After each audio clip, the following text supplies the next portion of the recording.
This week on The Sceptic, I speak to Andrew Doyle, comedian and author, on Labour Minister Lucy Powell's outrageous dismissal of the grooming gang scandal as a dog whistle and what it says about her party. Dog whistling is not a thing. It's an accusation, a rhetorical sleight of hand. What it is of course a strategy, a deflection technique, and it is very revealing, isn't it? The worst thing about Lucy Powell's comments, I think, though, was that it was a kind of reenactment of the very thing that enabled these grooming gangs to persist with their crimes for so long.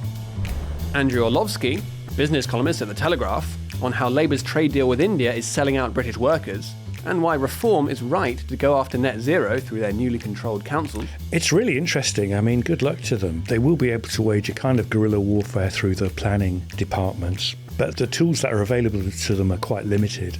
And they're up against a Labour government which is really happy to see the countryside paved over, either with new builds or solar panels or wind turbines. Hey Dean, it's Michael, how are you? I'm dealing with these spinal lesions and I'm wondering if you'd be interested in doing a documentary on what's happening to me right now.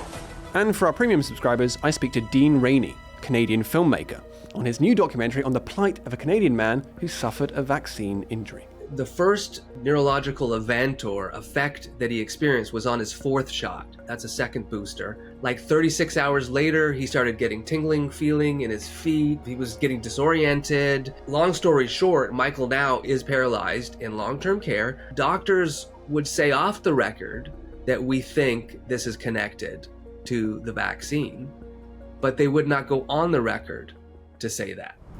If you're not already a donor, make a donation of at least £5 a month for The Daily Sceptic, log in with the same email, and you'll find a link to the premium version of the podcast on the homepage, including instructions about how to listen to it on your favourite podcasting app. Donors will also be able to access articles behind our paywall and join our discussion threads on Discord, where you'll have an opportunity to discuss the latest Daily Sceptic content with other donors, members of the editorial team, and some of your favourite contributors. You can access all this bonus content for as little as £5 a month. Just go to dailyskeptic.org/donate. Now, on with the show. Hello and welcome to episode 35 of The Sceptic. I'm your host, Laurie Wastell, an associate editor at The Daily Sceptic. Now, we've covered the grooming gang scandal a lot here at The Sceptic, and for good reason. The crimes and their extent are sickening, and over decades, the authorities all too often look the other way for the sake of community relations. In particular, the Labour Party. In a revealing slip-up earlier this year, Keir Starmer described the issue as a bandwagon of the far right. Calling for inquiries because they want to jump on a bandwagon of the far right. And they're still refusing to hold a national inquiry. Now, in yet another insult to survivors, a Labour minister has said it's just a dog whistle issue. Can they get any more shameless? Well, to discuss that, I'm very pleased to be joined by Andrew Doyle, once again on The Sceptic, who is a comedian, broadcaster, and the author of books including The New Puritans and, most recently, The End of Woke. And that's out this month. We're going to talk about that at the end. Welcome to The Sceptic, Andrew. Thanks very much for having me. Yeah, good to have you here. Okay, so many people have seen this scandal that's really blown up over the past week, and it surrounds Labour's Leader of the Commons, Lucy Powell. And of course, there are ongoing questions about Labour and their response, or what many people will see as foot dragging over the grooming gangs, and whether they're actually going to bring in a national inquiry, which so far they're refusing to do. And so there was this exchange on the BBC Radio 4's Any Questions last Friday, and it started with Tim Montgomery, who's the founder of Conservative Home, but now is a reform activist, and he raised this very excellent Channel 4 documentary on the grooming gangs called Groomed, a National Scandal, and he began to talk about this and was swiftly interrupted by Powell, and let's just play a clip of that. You saw the documentary on Channel 4 about rape gangs over this. We want to blow that little trumpet now, do we? Yeah, okay. There was a real issue. Let's get that dog whistle out, shall we? Okay, Lucy. Yeah. The councils, there were so many people who were so afraid for good. Can I just finish the point, just for 1 minute? Finish that point, Tim, and then I'll bring in Helen. Look, there were so many people in local government, in the authorities, who, for good reasons, were worried about upsetting community tensions, that those girls went undefended.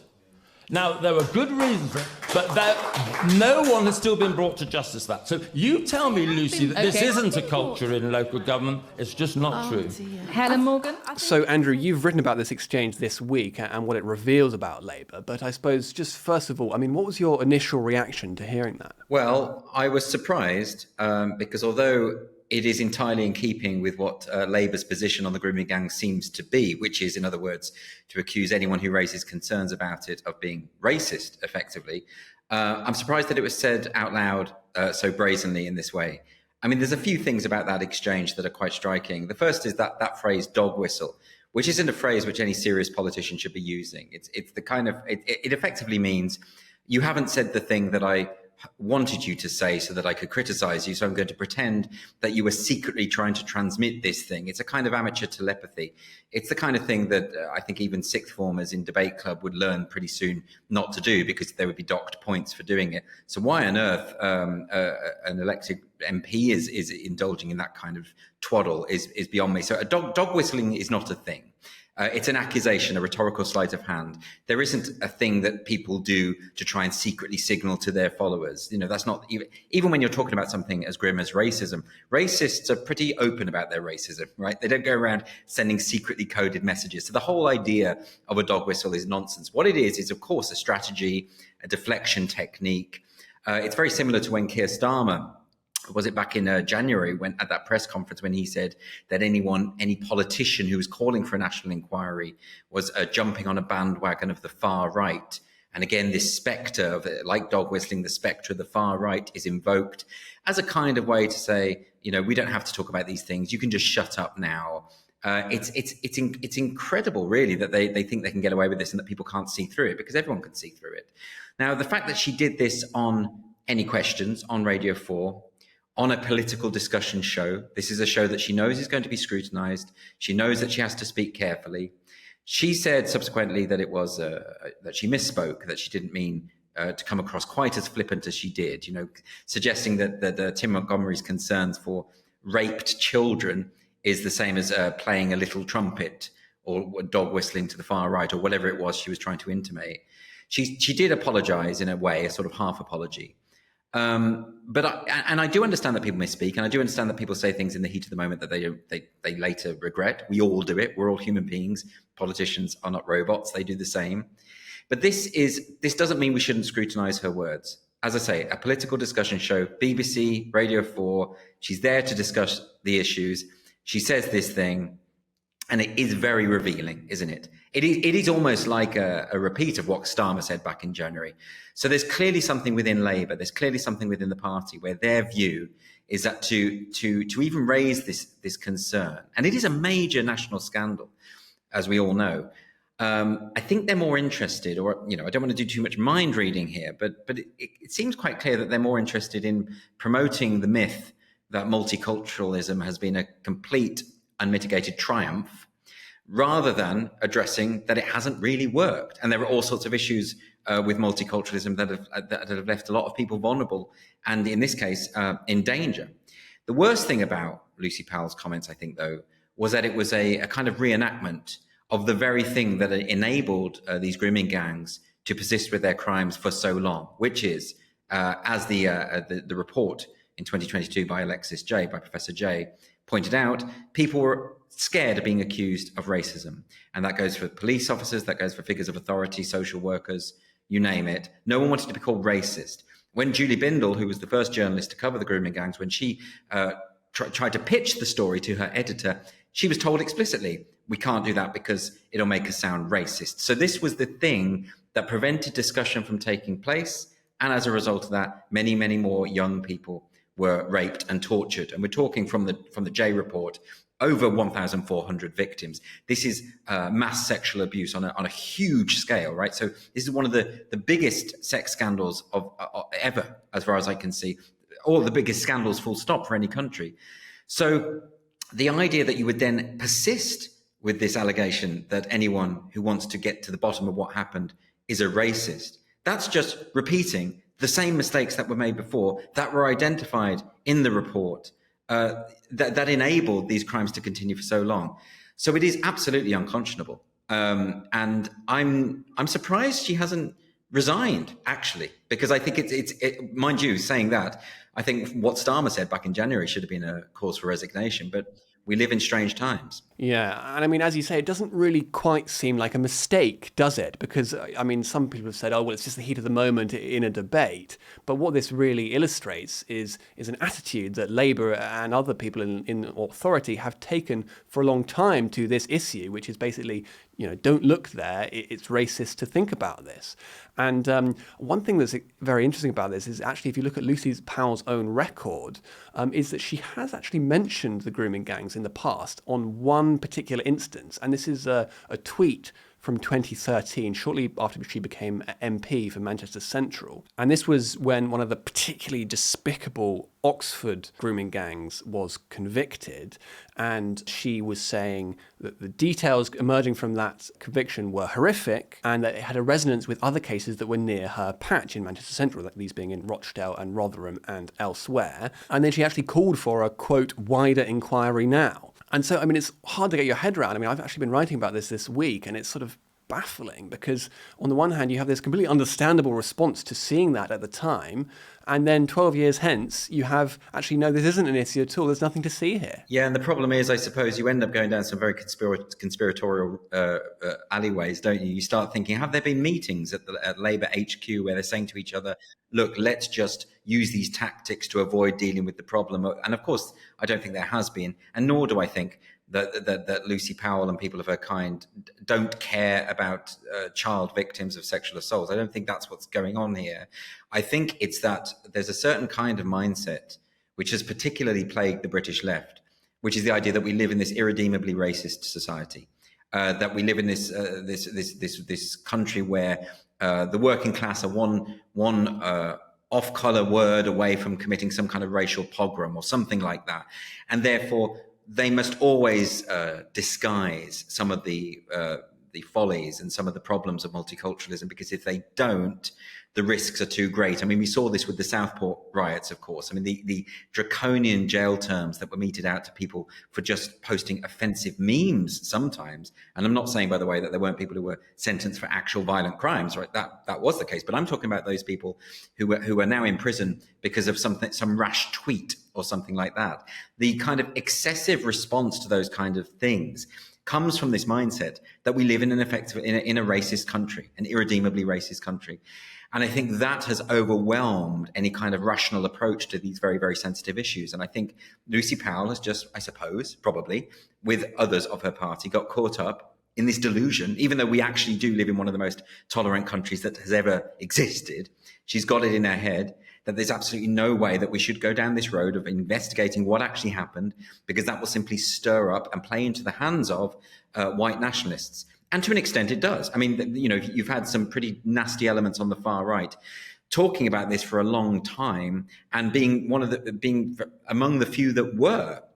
As I say, there were some courageous journalists that were sounding the alarm, but politicians certainly didn't want to talk about it. I mean, we know what happened when Sarah Champion raised this issue in Parliament, and she was booted out of Jeremy Corbyn's shadow cabinet for doing so. So, the consequences were pretty high for people, and therefore, what happened is this emboldened those people who were prepared to talk about it. And some of those people were race essentialists. Some of those people were racist. They were going to use this as a weapon to say that there is something inherently malignant among immigrant communities. And that's not helpful either. So what we really, really need, and have always needed on this issue, is an open discussion about what's been going on, and more than anything, accountability, which is what a national inquiry would produce. And, speaking about this idea of what is the Labour mindset all about? What is this the dangers of conspiratorial thinking? Well, I mean, they shouldn't really be surprised if people now make the assumption that the reason why Labour is dragging its heels, to use the phrase that Kemi Badenoch used in Parliament when addressing this issue to Keir Starmer, the reason they're dragging their heels is because many Labour councils, many Labour individuals or parliamentarians might be implicated in. I mean, that would be the conspiratorial thing, that they're trying to shut this down because they fear repercussions of themselves. And it may be true. I mean, who knows? What they shouldn't be surprised at, though, is that people will reach that conclusion, because this seems like a no-brainer. Why on earth would a government not be absolutely determined to instigate a national inquiry? Why is it that we've had Jess Phillips going back and forth on these ideas of local inquiries?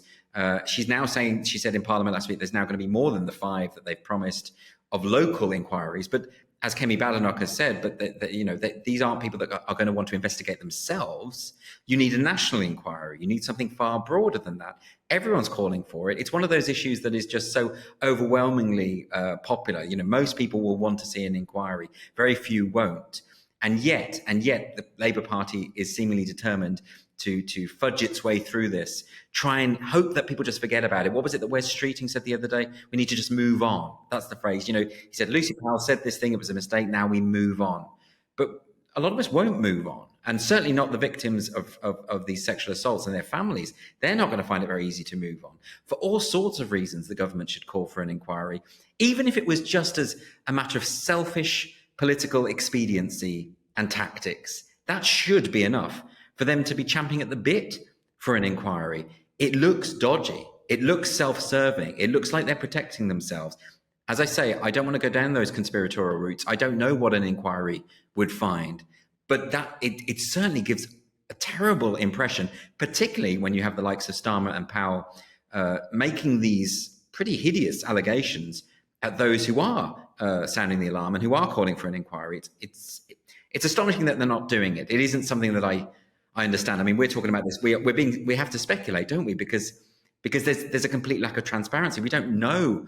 They haven't provided any sound justification for not having an inquiry. That's the problem. There's nothing convincingly has been said, unless you've heard something that I haven't heard. Yes, well, I think people certainly have cause to speculate. And I think another thing that's worth pointing out here is that actually in that discussion on any questions, many people may not have heard this if they've just seen the clip online, but what Tim Montgomery is raising is the fact that, reform coming into these councils may be a breath of fresh air that's badly needed because, of course, as he points out in that show and others have pointed out for a long time, there's been a sort of too cosy relationship at times between Labour councillors and the actual council officials that has in some ways facilitated the cover-up of this scandal. And I mean, for instance, Rotherham, which has been the worst for this, has been a Labour council its entire existence. And so, well, I suppose the reticence of Labour nowadays to go into this issue, to properly have that national inquiry, I wonder if it speaks to their weakness on this issue and the fact that they're concerned it's going to make their political brand toxic. Well, they're already a failing government, aren't they? And this is just going to be the nail in the coffin, surely. Like I say, I have no understanding of Labour's strategy on this or Labour's thinking on this, or why they might be going down this route. But all I know is that they really do need to. Well, they've actually put themselves in a bit of a corner now, because if they now go full gung ho for an inquiry, it will look very much as though they were forced to do so, as though there was just too much pressure, and that it's absolutely clear that they never wanted to in the first place. And then, of course, if you do find Labour councils implicated, then all hell will break loose, because then it will be confirmation that there was some kind of cover-up. But look, ultimately, the failings are indisputable at this point, right? We've already had sufficient reports into this. We know that mistakes were made and children's lives were ruined as a result of those mistakes. I can't think of any other reason more severe that would call for a national inquiry. This has to be top of the list. But like I say, maybe it's that Labour have left it too late, and maybe they're just. I think they're hoping we just forget about this sort of thing, because that often does happen, to our shame as a country. I mean, it happened, I think, with the Manchester bombing. We don't talk anywhere near enough about that kind of event, about the fact that 22 people lost their lives, mostly children, and largely because of a failure of the security services. As we know from the report in the aftermath of that, same thing. One of the security guards saw the individual with the rucksack and did not want to approach him because he did not want to be accused of being racist. This is something we as a country have to get over now. We have to apply the law equally, irrespective of who is involved, irrespective of their racial makeup. That's not important in this thing. Why is it the case? I mean, one of the journalists, was it Andrew Norfolk, who was talking about when the police turned up and there were 7 older men of Pakistani heritage with a young girl, 13 years old. She was drunk and nearly naked, and they arrested her for being drunk and disorderly, and they didn't question the men. And that's for us looking back on that the mind boggles. It just seems absolutely insane. It's certainly a dereliction of duty. But how did we reach that point? We reached that point, I think, because of the fear of being branded racist and the fear of what they call stirring up racial hatred by sometimes drawing attention to the facts of the matter. That has overwhelmed all other things, even to the extent of child sexual abuse. Even to that extent, that is seen as less important than maintaining the patina of a perfect multicultural society. Well, we've surely gone beyond that now. There have been too many tragedies. We now have to have the open conversations. We now have to say, well, look, to put it bluntly, multiculturalism hasn't worked.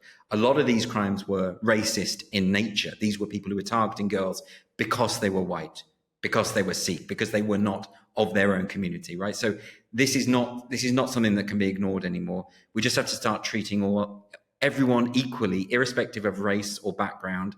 Just apply the law. That's all that ever should have been done in the first place. Absolutely. And so, of course, this is a big domestic issue here at the moment. But at the start of the year, this was really blowing up online, and so much so that it went all the way to Elon Musk, who really boosted it a lot, brought it to an American audience, but also, put a lot of pressure on the UK government, and that was partly what forced them to pledge these, local inquiries. But I know that you've been spending a lot of time in America recently. So my question is, well, how do people react to it over there when they hear about this? Well, from the conversations I've had, I think people just are in a general state of disbelief. I think, as we know, a lot of people have been talking about this for an awful long time. It's not as though before Elon Musk, people weren't talking about it. There were all sorts of journalists. I mentioned Julie Bindel. She was talking about this years and years and years ago. So people have been discussing it. We've had people, Sarah Champion, as I say, back in 2017, talking about this. But of course, that doesn't reach international attention, not least because the mainstream media in the UK were not going to amplify this. They were part of this mindset that we must protect the myth of multiculturalism at all costs. We must not stir up racial hatred. So therefore, we will just gloss over these uncomfortable truths, to the extent that when Elon Musk started talking about this, when it was drawn to his attention, people started accusing him of trying to stir up racial hatred, of spreading misinformation. But all of this stuff was happening. And sometimes when you read the stories and accounts of what went on, it's worse than you think. It's not the case that things have been exaggerated and twisted out of all proportion. The actual real life stories of some of these victims is far worse than any of us could comprehend when you get down to the actual details of the thing. I think it's actually a very good thing that Musk drew attention to this. I never like the idea that multi-billionaires put pressure on governments to change their policy. That's not a good situation. But raising awareness of mass child sexual abuse is a good thing, no matter who does it. And I think it's quite telling that a lot of people went on the attack towards Elon Musk as a result. And I think America, at this point, a lot of Americans are just baffled by various developments in the UK. I mean, not just in terms of the grooming gangs, but also in terms of what happened after the Southport riots, also in terms of the crackdown on free speech that this Labour government is persisting with. I mean, you saw in the Oval Office, Keir Starmer sitting there with JD Vance and Donald Trump, and Vance explicitly saying to him that there's a problem with free speech. And Keir Starmer said, no, we're very proud of the history of free speech in this country. And that word history, I think, is very telling, because it's not here anymore, is it? I mean, we do have free speech to a degree, but we don't really live in a truly free society. We still have police knocking on people's doors for offensive things they've said. That is unimaginable in the US. I think left or right, I think people in America think we're mad that we tolerate this. They think who was that chap who ended up in prison for 8 weeks for 3 memes? And the worst of those 3 memes was a group of immigrants with the phrase "coming to a town near you." That's it. Now, look, it's not the sort of thing I would post. It's not the sort of thing most people would post. I can see why people find that offensive, but it shouldn't be considered criminal. I mean, that is freedom of expression, right? I think under freedom of expression, people should be able to say an awful lot worse. That's part of living in a free society. America has its First Amendment. It's always had that protection, that buffer.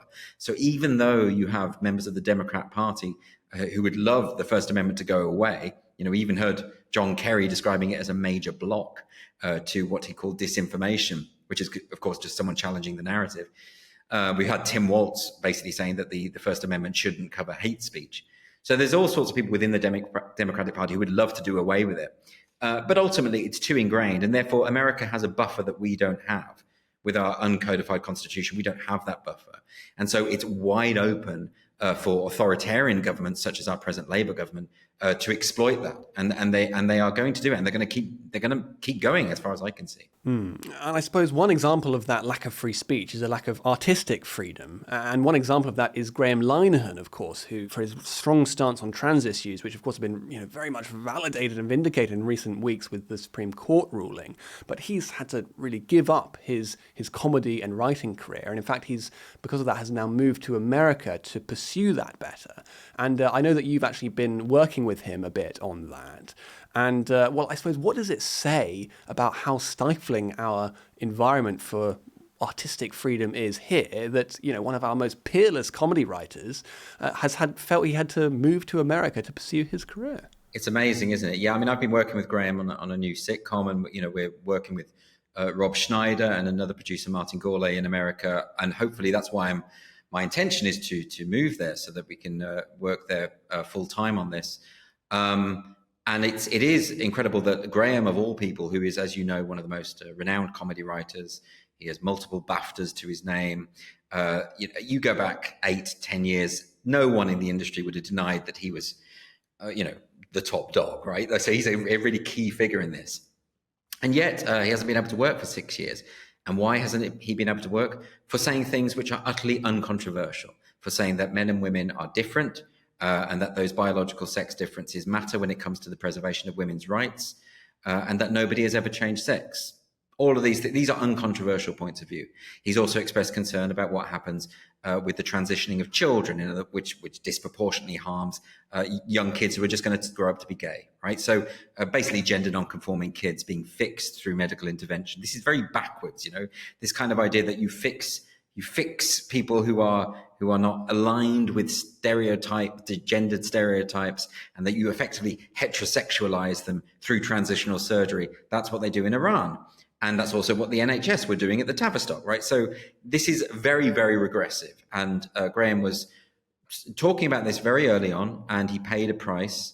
And what's particularly galling, I think, about this is that it's not just him. Of course, all sorts of people in the arts have had a similar problem. Rosie Kay, the choreographer, obviously she lost her own dance company simply for expressing some gender critical views that are not remotely controversial. That's all it took. Now we're moving out of that period now, I think. And what's great is that I think we can finally acknowledge that no one ever believed that anyone could change sex. No one has ever believed that. That's not a thing. It's not real. It's not true. For a long time, we've had politicians stammering when they're asked, what is a woman? They haven't been able to answer the question. They all know the answer to the question, and we all know that they know the answer to the question, and they all know that we know that they know the answer to the question. And yet for a long time, nothing was able to be said. And we're kind of drawing out that mania now, hopefully.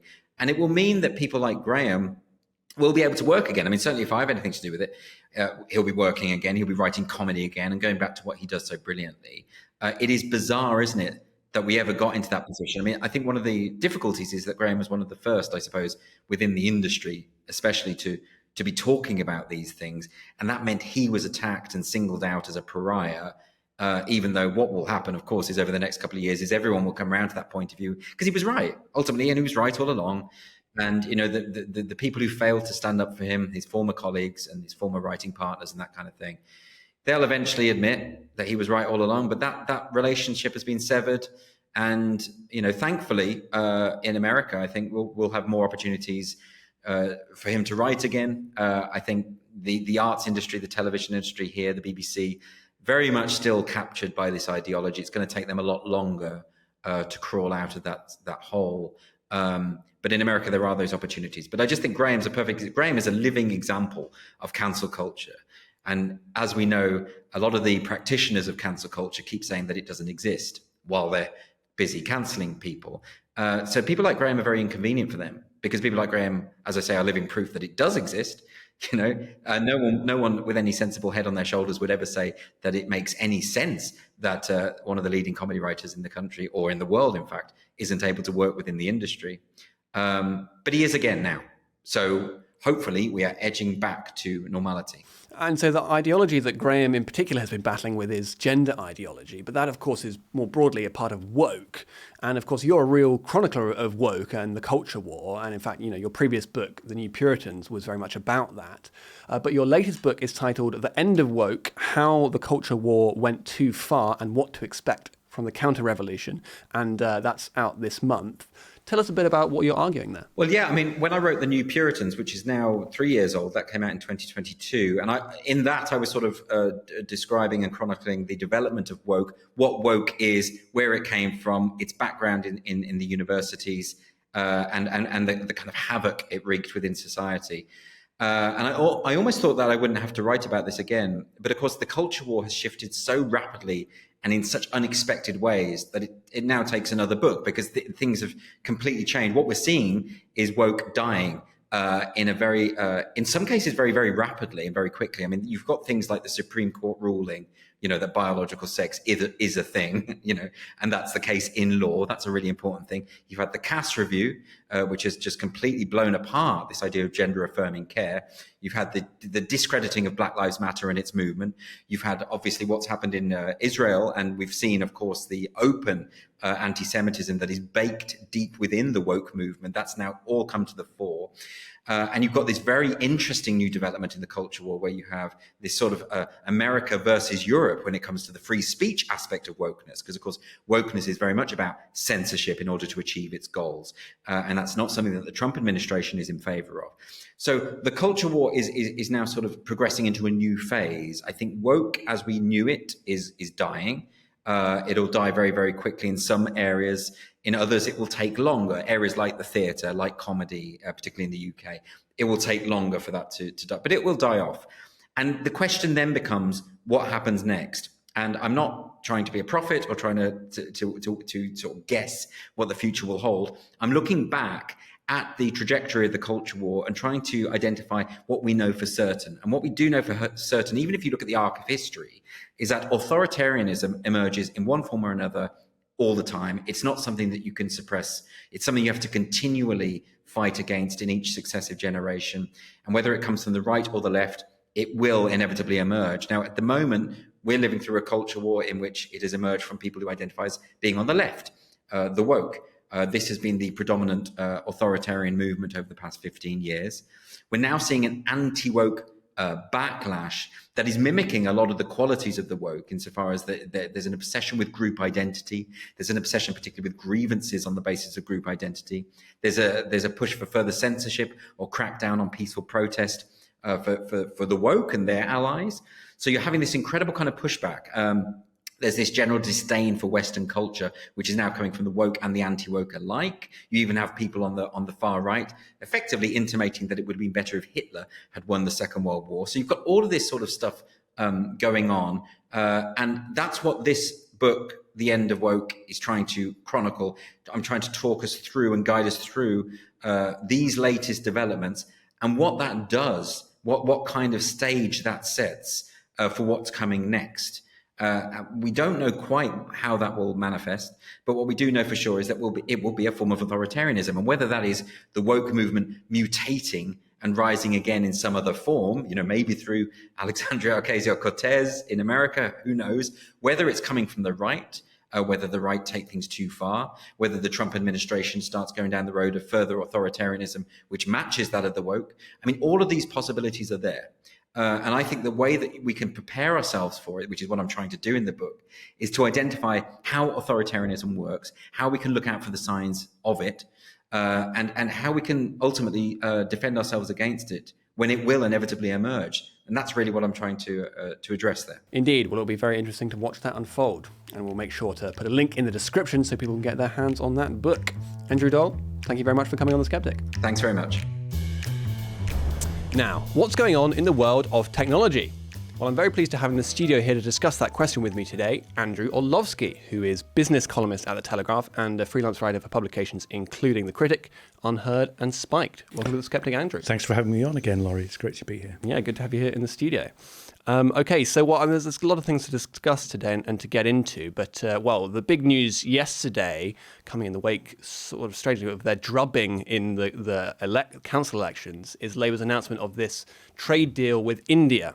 And they've been eager to talk this up as they haven't really put the Brexit spin on it, but it is true that we can now negotiate these deals because of Brexit. It's been 3 years in the makings, and the government, it says it's going to benefit our economy by about $5 billion by 2040, which, whether that's that big of a sum is questionable, but still, they're eager to talk this up. But actually, the papers today, especially the Daily Mail and the Telegraph, for instance, the way they're presenting this is really negatively, because there's within that is this provision that workers in Indian companies in Britain will be exempt from paying national insurance for 3 years working here.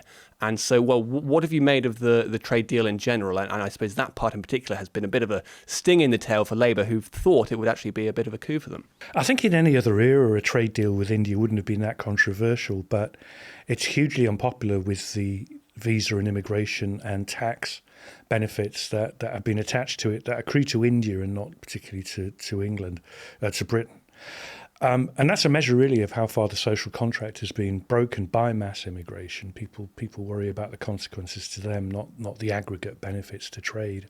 And I thought the reaction to, by Rees-Mogg and Daniel Hannan was very much still is that utopian globalist view where the aggregate benefit is the one we should focus on, not the view from your window where the street sort of looks shabbier every day and it's harder to get a job and the bills come in and it's harder to pay them.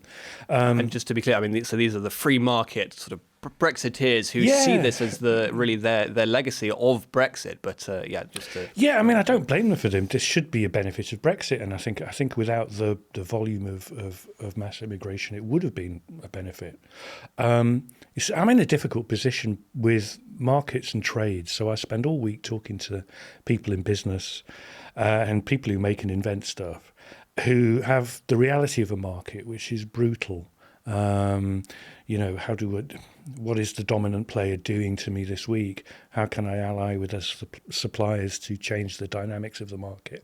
And then in Southwest One or Westminster, you get this very utopian view where these realities don't really matter. It comes to a head in something I mentioned last time, which is competition policy. The view in Southwest One is that monopolies are great. Let's just let them carry on. But gradually over time, I think you get fewer and fewer people wanting to be entrepreneurs and wanting to sort of play the game they know is rigged. So I like markets and trade. Maybe putting the word free in front of each one has been kind of toxic because there's no such thing as a free market. We want there to be a relatively free market that's regulated, less emphasis on the regulation and more on the ability to join it. And the same with trade. Nobody wants free trade. It always benefits the larger party. And it kind of benefited Britain in the Victorian era. Largely, that was the great ideological battle of the Conservatives, was to have cheap bread, wheat imports, no longer protected, taxed. But when you're top dog, you can sort of dictate the terms of a trade deal. And when you're the smaller one, you more or less have to take it. Every trade deal involves a constituency of your own, and you have to decide which one to throw under a bus. And it looks like, I think IT services are really going to get it. I can explain why if you're in a... Perhaps let's do that in a second, but just to go into another of those sort of assumptions that have been built into it. Of course, one of the sort of defences that Labour has made is, well, it's reciprocal. Actually, British workers in British firms operating in India can also be exempt from national insurance there, or whatever their equivalent is. But this is to sort of take a slightly ludicrous assumption to basically be acting as if this is comparing like with like, whereas in fact the Indian economy has a GDP per capita of about a tenth of ours and has a massive underemployment problem. So the likelihood of Brits taking advantage of that in India, they're not going to be out competing Indians on lower wages there very much. I mean, so that's it's not actually looking at the reality of it, is it? I think there will be winners. I mean, there's winners in every deal. I think the big four firms looking to do accountancy and other services will do okay there in India. The tax is neither here nor there. It's so low that they pay. Whereas the tax benefit to a low-skilled developer, if that's not a contradiction in terms, is going to be great. So if you're a British software developer, you must be scratching your head thinking, why have they done this? It's already hard enough to compete with outsourcing as it is, because management cut costs and they cut quality. But now we have to compete with outsourcing on our own doorstep. There used to be a lot of, this has been quite a factor in public sector IT, where governments have been keen to build up a medium-sized firm who can do contracting as opposed to the big ones. And the big four kind of systematically undercut them by like 50% and then outsourced their work to India or low-paid countries.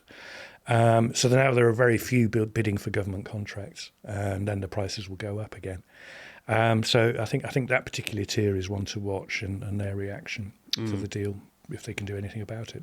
Okay, and so another, coming in the wake of the council elections and question of free markets is, so Reform have obviously done extremely well there, and led by Richard Tice, one of their plans is going to be to essentially wage war on net zero from local councils, and the way they're planning to do this is mostly by sort of putting up every kind of bureaucratic hurdle they can to new solar panels and wind farms and also I think pylons and things like that, and maybe putting lawsuits in as well. What do you make of that plan? I suppose firstly, is it sensible? Is it going to work? And I suppose then also, what do you make of it from an ideological perspective? It's really interesting. I mean, good luck to them, but they will be able to wage a kind of guerrilla warfare through the planning departments. Maybe, but the tools that are available to them are quite limited, and they're up against essentially national policy, which is statute, and they're also up against a Labour government which is really happy to see the countryside paved over, either with new builds or solar panels or wind turbines. They have to play this really carefully. I think they could find themselves in the position that Labour councils did in the mid-80s, where they all declared nuclear-free zones, which meant nothing at all. I would advise them to do something which is essentially regard it as a strategic litigation, where you do something and then you know it's going to be knocked back, but then you challenge it, you run it through the courts, and along the way you gain public opinion. You'll probably lose every case, but you'll win public opinion at the absurdity of creating all this infrastructure we don't actually need. I mean, there's a lot of infrastructure we do need, but the solar panels and the pylons to connect them up aren't it. And just, illustrate that for us a little bit more. Why, in particular, some might say, we've got to have pylons to carry the electricity to where it needs to go, right? I mean, why is that a problem? We've already got the infrastructure to take electricity from where it's generated with gas and nuclear, and if we built more generating capacity in gas and nuclear, we wouldn't need the pylons. Now, that's oversimplifying it slightly. They're looking at upgrading the pylons anyway, because it's quite an old design. You need bigger cables. I'm all for the abundance of generation. But this is a degrowth strategy to put in very expensive renewables and then charge the consumer over 200 to 300 billion for stuff you literally don't need. You could string another cable to the pylons you've already got. People would be living next to pylons purely to keep the enormous subsidy train for renewables going.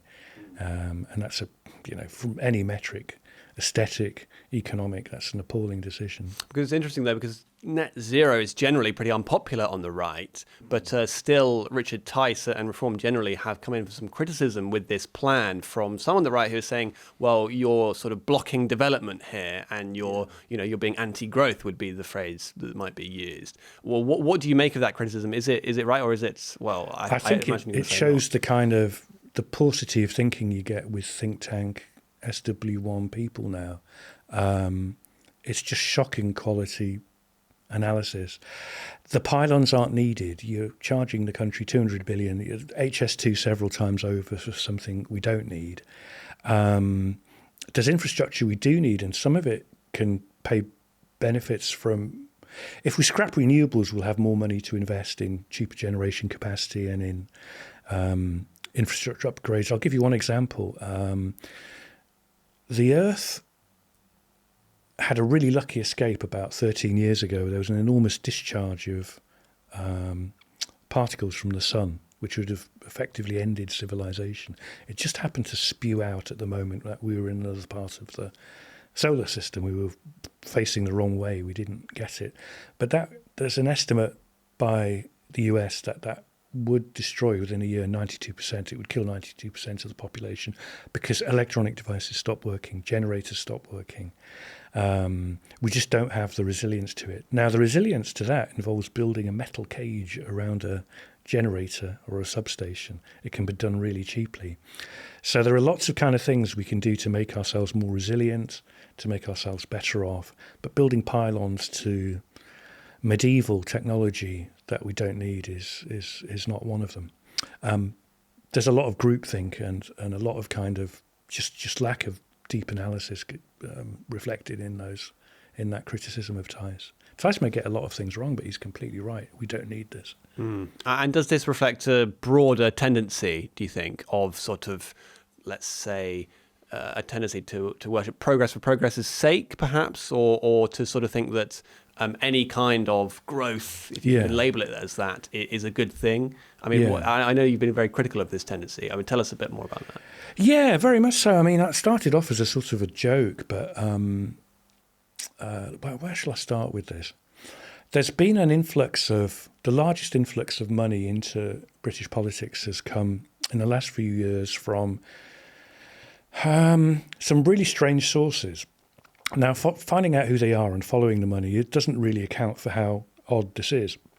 But to sum up, there are lots of kind of experiments being conducted on political and policy making methods and campaigns from very rationalist tech money, if I can sum it up.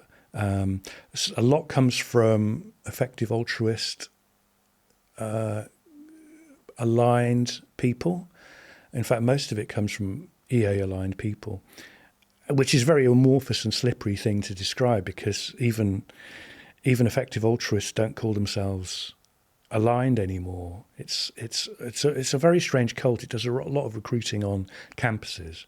It began life as a kind of philosophical online game almost, in which how do you maximize the efficiency of your philanthropic donations. And then it just became a kind of free form, how can I make a difference in the world, with some really peculiar causes like shrimp rights, shrimp welfare. That's a perennial. And very obsessed with AI, either as a kind of ecstatic, this changes everything point of view, or AI is going to kill us. And the sums of money swirling around there are astronomical. A German publication did a investigation on, there was one trade in crypto which unleashed over $500 million into policy, which was later washed up. 18 months later, you had Rishi Sunak hosting a global summit on AI doom. And that was kind of the things ripple through the policy debate. Well, it's interesting that, I mean, how does this movement, which sort of seems like a Silicon Valley crypto thing, come all the way to really Westminster and think tanks here? Like, I think you've been talking about quite a few of them, but how does it make that jump? I think they're pushing at an open door. You see this reflected with Labour. They don't kind of know what they are anymore. So they're very susceptible to fads, to sounding positive. And effectively, when you look at sort of people who say, I'm pro-technology or I'm pro-progress, it's like looking at the kind of Hare Krishna parade walking past. It's very kind of empty. It's very kind of shallow analysis of what the world needs. Some attempts, and I mean particularly there's one strand of this is funded by the Irish brothers who set up Stripe, the payments company. He's worth about $10 billion. And a professor, Tyler Cowen, an economist, channels a lot of this. He's funded about 800 groups and so on. That seems to be explicitly a way to try and bring the globalized world back, but without people sort of realizing it. I mean, there's very little sort of deep analysis of the world going on there. There's a great confidence placed on kind of very rationalist analyses of things. And underpinning it is a kind of utilitarianism that we touched on earlier with the trade agreement, that we just see support collapsing for it in front of our eyes. I mean, the trade agreement is a great example.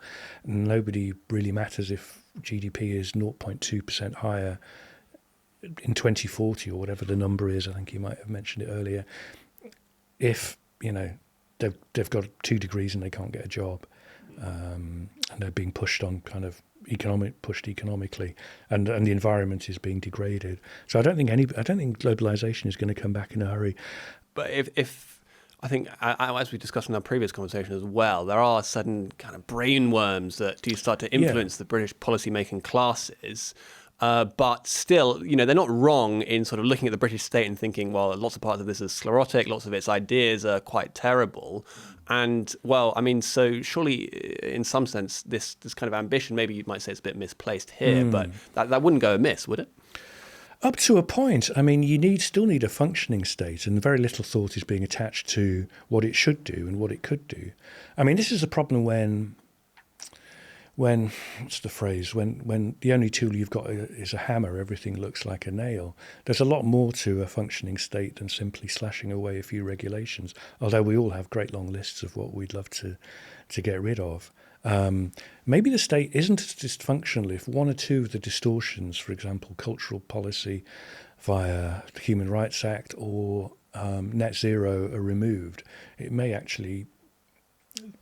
These are very kind of deep and overarching pieces of legislation which give almost everybody in the state at whatever level an excuse to do something or not do something.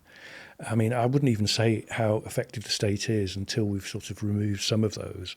But I think a lot of the policy people who are excited by this come from a very narrow background. They don't have an engineering background, a science background particularly. A lot have come through from behavioural psychology or economics. And that kind of gives you a pseudo-mechanical model of how the world works. And the world must then conform to it. I think if you're sort of intellectually lazy, you don't develop your thinking and your ideas, and everything suddenly looks like, oh, there's a regulation I can attack, or there's a kind of tiny problem I can hack away at it, but the big picture is more or less untouched. The big picture is intact and still dysfunctional. We saw this with. There was a huge obsession. I mean, I kind of got interested at this stage with the Tories got very interested in development that didn't need permission.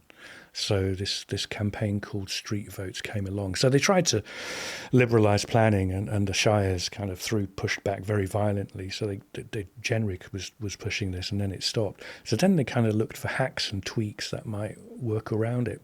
And one of these was street votes, which a lot of people put an inordinate amount of time and spent a lot of political capital on. And just tell us how street votes work. I believe it was people could voluntarily vote for the development of their neighbourhood, which hardly ever happens, actually.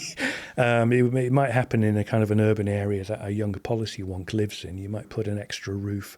You might want a shed turned into a block of flats, or a car park, disused car park turned into some flats. But it doesn't, most people would vote to keep it as it is, no matter what the financial incentive is. But people got very excited about that.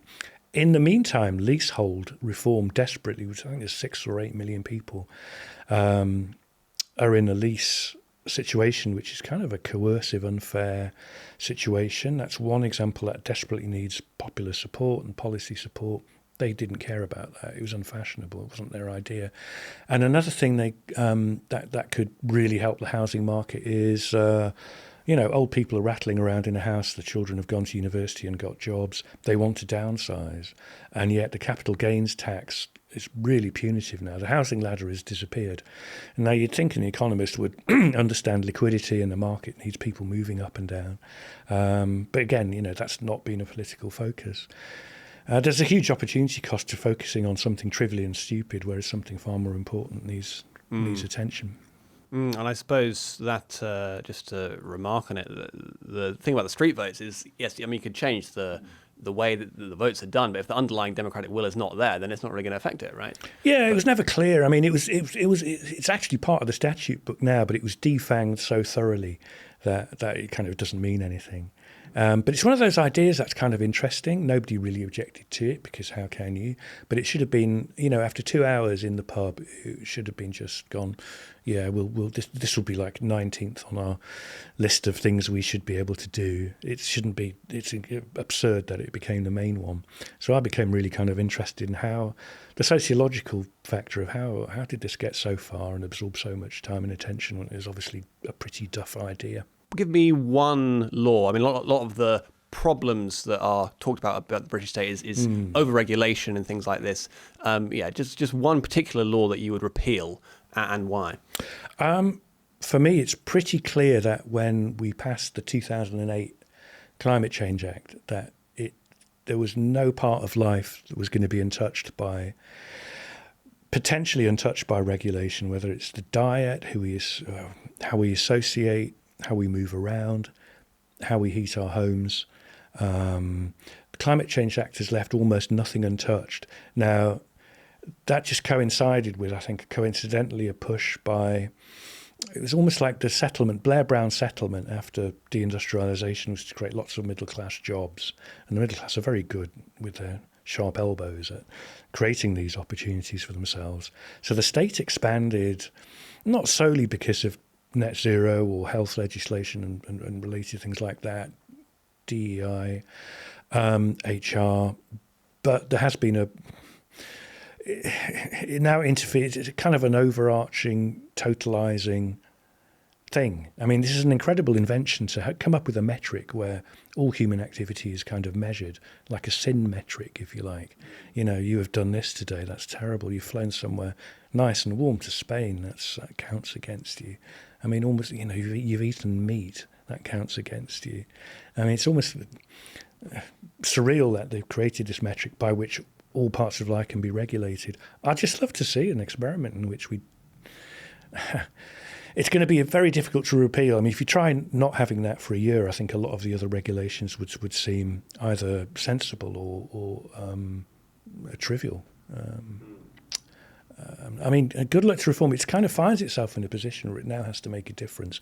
A lot of us can say net zero is stupid and a lot of things are stupid, but you now have to kind of see how you're going to challenge it. And it's extremely difficult without repealing that big central act. There's a big story that you've broken recently. Now, you're talking about net zero there, but another Blair era idea was digital ID. He really wanted to bring that in, or at least national ID cards generally, but that's become digital ID, I think. Yeah. And so the government was working on this one login system for a few years, I think. And but as you found, there have been potentially catastrophic security breaches in the development of that. I mean, just tell us about that. Yeah, there's a kind of bureaucratic desire which you saw in the French Revolution when they wanted to decimalize everything, including time. And the bureaucrat is obsessed with neatness and order. And this has been a kind of a bureaucratic obsession for a long time, which is that if everybody had an identity card or an identity, the state would immediately function like clockwork. It would be great. So Blair brought in, I'll just give it a little bit of context. So Blair was besotted by the idea of ID cards, which turned into this huge, sprawling, massive Oracle database, which every department would store what it needed on it. And you would get a plastic card, which I think at the last estimate before this crazy scheme was cancelled would cost each person about £120. But the idea that we should all have one login isn't something that the public ever thinks is a pressing issue. Just like online, I have one login for Twitter. I have two for Google, one for Microsoft, and so on. We have multiple IDs. It's a bit of a pain. But we don't mind too much. Similarly, I have one login for my NHS card app, and I have one for self-assessment, and they work really well individually. I don't see why we should have one for everything. So after ID cards, the idea came around, well, we'll have a kind of a marketplace of providers. The government will build a system. It gave it to its new department of WizKids, GDS, to do. £400 million later, nobody's really signed up. It can't even verify somebody's identity. That was called Verify. ultimately, that was cancelled after 7 years in 2021. And instead, they said to the same people here, develop a new system which will log people in. And this is being pushed to everything except health, actually. So pensions, government services like Companies House were enrolled, and it was supposed to replace the government gateway that the tax people use, which is a brilliant system, so efficient. Now, I was contacted earlier this year by a whistleblower who'd been brought in about a year in, and he just found complete anarchy. They didn't know who was, how can I phrase this in a non-technical way, because it's sort of the technical jargon matters a bit. People had full access to the system to do anything they wanted without the security clearances they needed. Parts of the system were being written in Romania. They couldn't lock down the devices. There were thousands of accesses in top-level system administrator mode each month. Couldn't really say where they were coming from, somewhere in the system. And when he flagged these concerns, he found himself sidelined and being persecuted by the leadership team.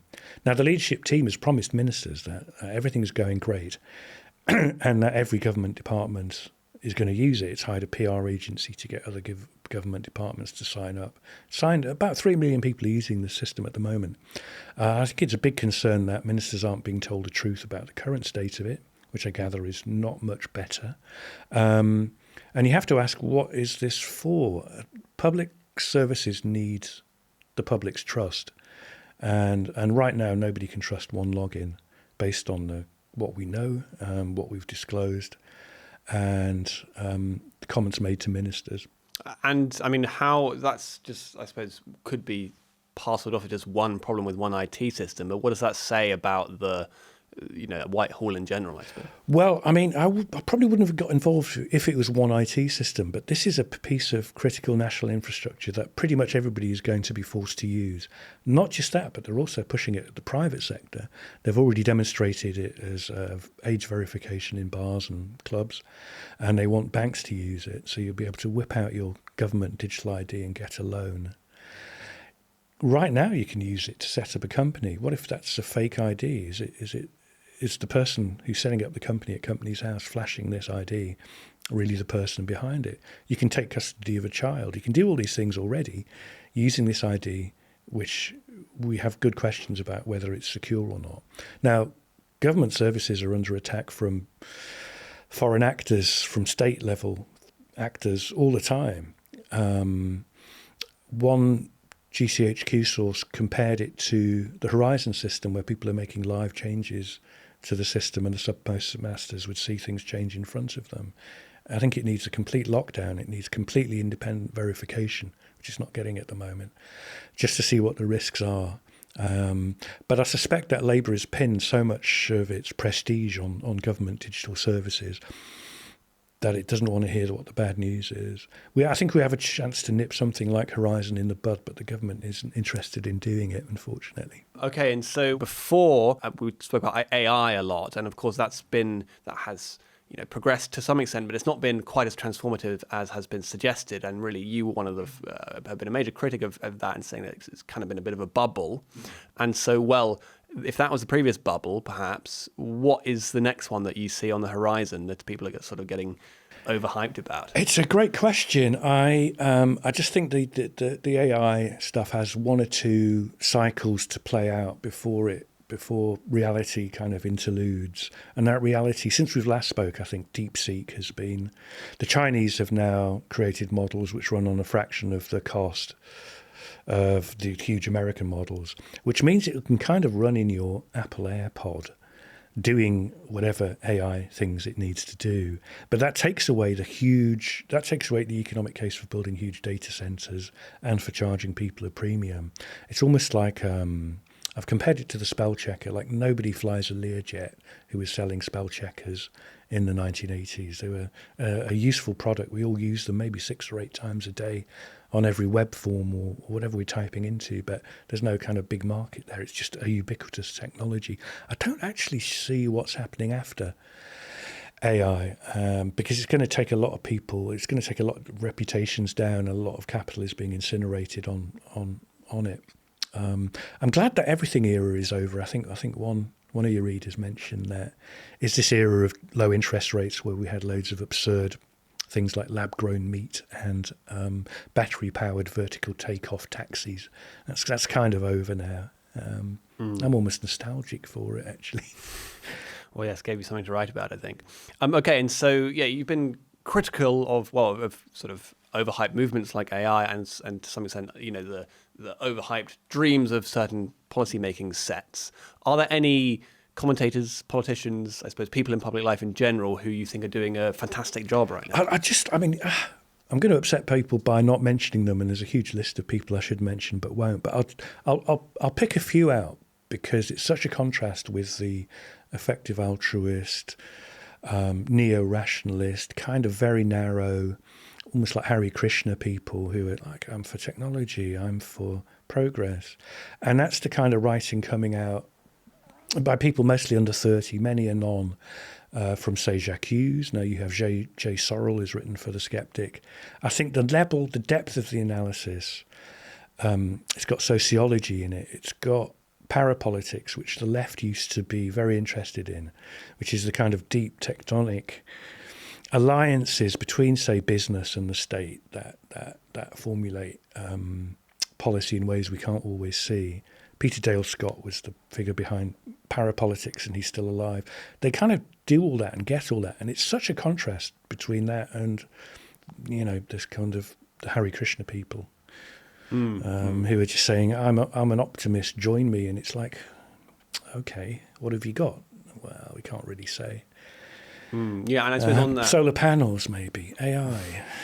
It's very shallow analysis. On that, do you have a sense of how the media ecosystem is changing, and I suppose with Twitter as well, the increasing influence of that? And we saw shortly before or around the time of our conversation last time was, of course, the grooming gangs had gone viral with Elon Musk and everything, and this really was exerting an influence over British politics. But that started from a few people on Anglo Twitter, basically.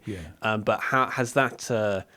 Have you seen that have a big effect on the discourse, do you think? Yeah, I think social media is now where people get most of their news, and I think it's really driven the agenda, particularly with things like the gangs. And quite rightly too. I mean, the media has a lot of problems, and I'm not going to sit here and say legacy media is doing a terrible job. They work really hard, and there's loads of good work coming out from us. I think one effect it's had in Westminster is that there's a generation, say 35 to 45, Colville, Payne, that kind of commentator just seems completely absurd now.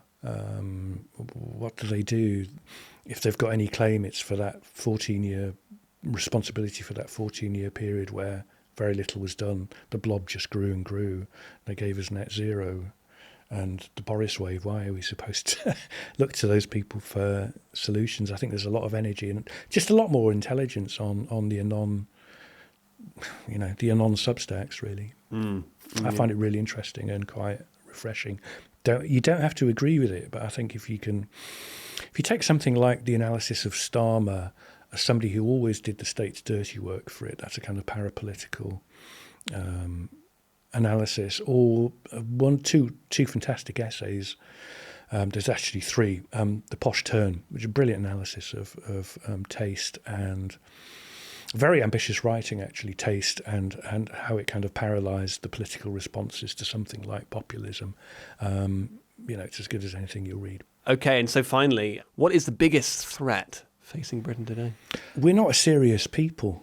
And I think the frivolity, again, we keep coming back to the mansards or the effective altruists and all this money flooding in. It's not a serious analysis. I've done, like I said last time, I've done quite a lot on critical infrastructure, which brings us to one login. And just the fact that we don't seem to be able to do the basics. I mean, I think one reason that policy is a kind of online competitive game is that maybe the answers aren't quite as complicated as we think. If we have resources, and Britain is blessed with natural resources, we can then extract them. We can have a petrochemicals industry. From that, you can have the raw materials for a high-value manufacturing sector. That's kind of what most people would write on the back of an envelope. You don't need a a policy wonk to tell you that, but we seem to be doing everything except that. And we attach ourselves to kind of ideas like Global Britain or very utopian ideas rather than the real practical stuff we can be doing. Things will be interesting in 5 or 10 years, I think. Maybe things will have settled out. There won't be such a taboo about Britain making and exporting stuff again, I would hope. We'll see. I suppose in a sense it's encouraging if the solutions are actually really that simple. But somebody has to do them. There's an enormous inertia in Whitehall, as I bang on about almost every week, about almost nobody has an engineering or science background. And people are recruited largely on the basis of being collegiate and not being a troublemaker. Which is a shame. Let's hope we can have a bit more disruption in years to come. Okay, well, Andrew Orlowski. Thanks, Laurie. Thank you very much for coming on The Sceptic. Great, pleasure. Well, it's now been over 5 years since the COVID pandemic, but the damage of lockdowns still lingers. On the world's economies, in the form of stubborn inflation, spiralling debt, and shuttered businesses, not to mention the impact on mental health and children's education. But for some, there's another part of the pandemic response that's left even deeper scars. To fight COVID across the world, hundreds of millions of medically uncertain vaccines were administered, often under significant social pressure, even government mandates. Some ended up having terrible side effects. Why Can't We Talk About This is a new film that follows the story of one of the victims of this, Michael Osh, a musician from Ontario, who weaves his personal struggle with a vaccine injury into a broader reflection on why these experiences remain so rarely discussed, even long after the pandemic ended. Raw and unflinching, it shines a light on a hidden epidemic, giving voice to a class of pandemic victims so often ignored. The man behind this documentary is Canadian writer and director Dean Rainey, founder of Rainey Media, and he joins me now to discuss it. Welcome to The Sceptic, Dean. Thanks for having me on the show, Laurie. Good to have you here. Okay, so first, just tell us how you came to make a film on the topic of COVID vaccine injuries. Well, I have a production company here in Canada, and mostly we make marketing videos and TV shows. We don't make a lot of content that's political or medical or scientific, so this is a bit of a departure for us. But I live in a small town here in Canada, and there's an acquaintance that I know who lives in my town who's also a filmmaker. He's originally from the city. His name's Michael. He lived in Toronto, and about 9 years ago, he moved to my town. He's a very friendly guy, so as he went around town introducing himself as a filmmaker and musician, a lot of people said, "Oh, well, you should meet Dean. He's a filmmaker." So Michael and I got together, had some coffees, always stayed in touch, and I would say we were acquaintances. And then during the pandemic, I started to notice his social media postings. He was quite vocal on a lot of issues about the way we were handling COVID. He was, very pro lockdowns, I would say, pro staying at home, and he was definitely pro vaccine. And then a couple of months through all of this, I started to notice that his social media posts were vaguely referencing some sort of medical event or condition that he had recently developed. And he wouldn't say in any detail what it was, but I kind of suspected that it might be related to the vaccine. And sure enough, a couple of months beyond that, I get an email out of the blue saying, "Hey, Dean, I have a problem. I've had a neurological event that I think is related to the mRNA vaccines. I don't know if there's anything here, but maybe there's a story to be told. Would you like to get together and talk about this?" So I got together with him and we had a little conversation at home. And he actually thought maybe we'll just make some videos to help people deal with their COVID injury, some health benefits, some medications or herbs to take, or maybe some exercises, or he would do videos to keep people motivated if they were dealing with maybe this spike protein infection. We did an initial interview with him, and I thought, okay, maybe I'll make about a 7-minute video here and tell his story and help him raise money for his condition, because he was starting to lose the ability to walk. And we sort of had this footage, and then we sat on it for a long time. Now, Michael Osh is the gentleman you follow in this documentary. I mean, tell us a bit about this initial injury he suffered and what his medical difficulties have been like. The first neurological event or effect that he experienced was on his fourth shot. He had had COVID 2 times, and he was on his fourth shot. That's a second booster. When, like 36 hours later, he started getting tingling feeling in his feet. He started to lose he was getting disoriented. A couple of days later, he was driving school bus, which he does down here as a semi-retired. He lost consciousness, ended up in the ditch, got out of it, got to the doctors, and the doctors thought he had a mini stroke. And right away they said, don't take another booster. And that began his medical journey as he sort of dove down the rabbit hole trying to figure out what was going on with him. He got us involved, and we started filming as he would go through his, like I say, medical journey, trying to figure out what happened to him. And along the way, doctors would say off the record that we think this is connected to the vaccine, but they would not go on the record to say that. So they would just... That's the end of the free part of the podcast. If you'd like to listen to the bonus interview, you'll need to become a regular donor to the Daily Sceptic. For as little as £5 a month, not only will you be able to watch or listen to the whole podcast, you'll also be able to access articles behind our paywall and join our discussion forum on Discord, where you'll have an opportunity to discuss the latest content on the Daily Sceptic with other donors, members of the editorial team, and some of your favourite contributors. Once you've become a donor, log in to the Daily Sceptic using the same email, and you'll find a link to the premium version of the podcast on the homepage, including instructions about how to listen to it on your favourite podcasting app. Remember, you can access all this bonus content for as little as £5 a month. Just go to dailyskeptic.org/donate.